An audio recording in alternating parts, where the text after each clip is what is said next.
कार्यकर्ता हैं और सभी दक्षिण के व्यक्तियों को सबसे पहले तो मेरा सादर प्रणाम। जैसा कि आपने अभी बहुत सी बातें कही, ये आज तो हमारा था नहीं कि हम कोई पब्लिक दरबार करेंगे, लेकिन जो सिचुएशंस हमने यहाँ पे देखी और जिस तरह से लोगों ने हमें बताया तो बड़ा दुख हुआ कि जहाँ दक्षिण में मुझे इतना प्यार मिलता है, जहाँ दक्षिण में मुझे इतना आशीर्वाद मिलता है, आप लोगों की सभी माताओं ने, बहनों ने, बुजुर्गों ने बहुत प्यार और आशीर्वाद और सपनों के साथ मुझे यहाँ पे बिठाया है। लेकिन इतनी चीजें अप्रूव करने के बाद भी आज जब मैं इस हॉस्पिटल की हालत देखती हूँ तो सच में मेरा मन बड़ा दुखी हुआ। मैंने कभी किसी भी जगह जाके ये नहीं कहा कि आप इनके खिलाफ इंक्वायरी इनिशिएट करो, लेकिन जो इस हॉस्पिटल की हालत है, इस हॉस्पिटल की हालत देखते हुए आज मुझे मजबूरन एसडीएम साहब को कहना पड़ा कि अगर यहाँ के लोगों की दुख तकलीफ हल करने के लिए ये डॉक्टर्स यहाँ पे नहीं बैठेंगे तो फिर आप लोग किसके पास जाएंगे अपनी बात रखने, किसके पास जाएंगे अपना इलाज कराने। यहाँ से किश्तवाड़ तक पहुँचने में तो 3 घंटे लग जाते हैं। अगर यहाँ पे एक मामूली सी बुखार की दवाई ये नहीं दे सकते तो गवर्नमेंट का इतनी सैलरी देने का इनको कोई फायदा नहीं है।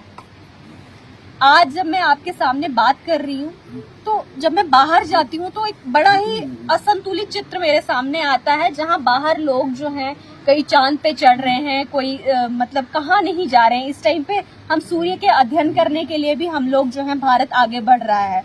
ऐसी कोई जगह नहीं है जहां भारत पीछे रहा हो। हमारी महिलाएं इतनी सशक्त है, इतनी शोभ्यमान पोजीशंस पे बैठी हुई हैं, जहां हमारी राष्ट्रपति एक महिला है, हमारी फाइनेंस मिनिस्टर एक महिला है। लेकिन जब मैं ग्रामीण क्षेत्रों में जाती हूं तो हमारे हॉस्पिटल का लेबर रूम तक बंद है। बड़ा दुख हुआ, बड़ा अफसोस हुआ कि आज के दौर में भी हमारे दक्षिण के ये हालात है। इन हालातों को बदलने के लिए, इन हालातों को दुरुस्त करने के लिए आज मैंने यहाँ पे एसडीएम साहब को भी लाया और भी ऑफिसर्स यहाँ पे आए हैं।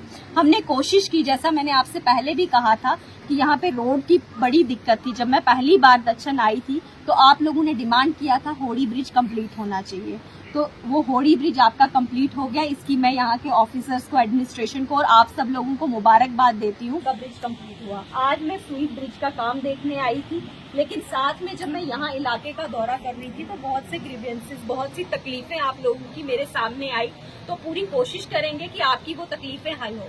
अभी यहाँ पे इन्होंने बताया कि इनकी गाय का जो है वो नहीं मिला, कुछ इस तरह का रहेगा तो इलाज कैसे होएगा? आज यहाँ पे आई हूँ और अभी मैं यहाँ पे जो मेडिकल ऑफिसर्स हैं इनसे वेटनरी हॉस्पिटल के लिए भी हमने अलग से बात की हुई है कि तो वो भी हम यहाँ पे अप्रूव करवाएंगे। इसके अलावा मेरी कोशिश ये है कि हमारे बच्चे पढ़े, हमारे बच्चे आगे बढ़े, ताकि आगे जो हमारी जनरेशन है, जो हमारे लोगों ने प्रॉब्लम्स फेस की, वो प्रॉब्लम्स फेस ना करनी पड़े उनको। शायद इसीलिए जब मैं सीएम के साथ फर्स्ट मीटिंग में बैठी थी तो मैंने उनसे यही कहा था, सर हमारे जम्मू कश्मीर के लोग बहुत पिछड़े हुए हैं, जहां लोग चांद पे चढ़ने की बातें करते हैं। हमारे अगर 5th-6th स्टैंडर्ड के बच्चों को किसी के साथ बिठा दिया जाए तो वो एडिशन और सब्ट्रैक्शन भी ठीक से नहीं कर पाते। तो उन्होंने उस प्रपोजल को कंसीडर करके जब उन्होंने अपना बजट पेश किया तो उन्होंने स्मार्ट क्लासरूम का प्रपोजल वहां से इनिशिएट करवाया, जिसके बारे में आपको अभी एसडीएम साहब ने कहा।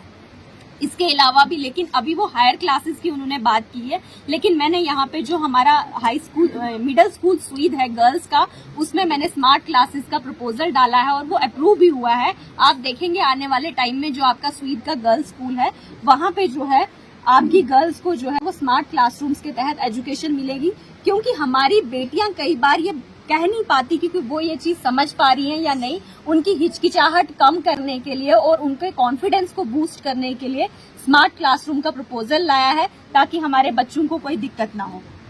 इसके अलावा आप सब लोगों की डिमांड थी कि हमारे यहाँ पे बहुत सी जगहों पे सूखा पड़ता है, तो मैंने 3 से 4 कूलें अप्रूव करवाई हैं, जिसमें स्वीट की है, 3-4 कूलें और भी हैं।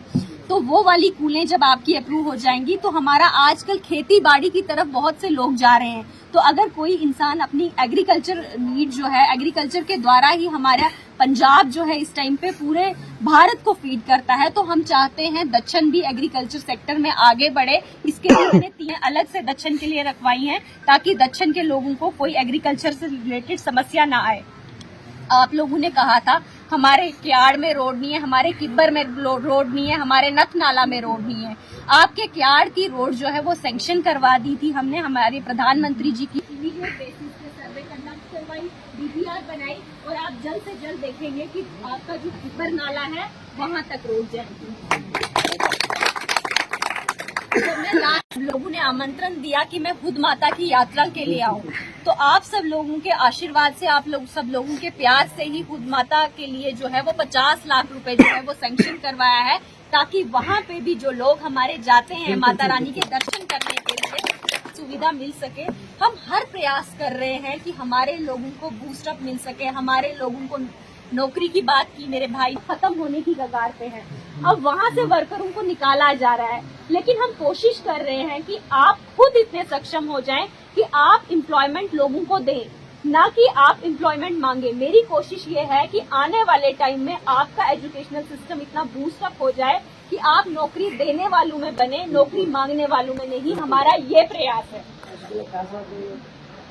हमारे एजुकेशनल लोन है, बाकी चीजें हैं, लेकिन अगर आप लोग चाहते हैं, आपने कोई ट्रेनिंग करनी है या आपने बच्चों को करवानी है, हमने डीसी साहब से भी कहा था कि आप जो है वो प्रोजेक्ट का जो फंड है उसके थ्रू बच्चों को स्पेशल स्कॉलरशिप लगवाएं, ताकि हमारे बच्चे जो हैं अपनी एजुकेशन जो है वो अच्छे से कंप्लीट हो पाए। की जो बहुत बड़ी डिमांड रही है कि दक्षिण में आप चाहते हैं कोई कॉलेज आए, कोई एजुकेशनल इंस्टीट्यूट आए, कोई ITI आए, तो आप सब लोगों को आज मैं इस बात का वादा करती हूँ कि इन 4 सालों के अंदर या तो मैं यहाँ पे डिग्री कॉलेज लेके आएंगे या फिर हम कोई ITI कॉलेज लेके आएंगे, जिसके तहत हमारे बच्चे जो हैं वो वेल ट्रेन्ड बने।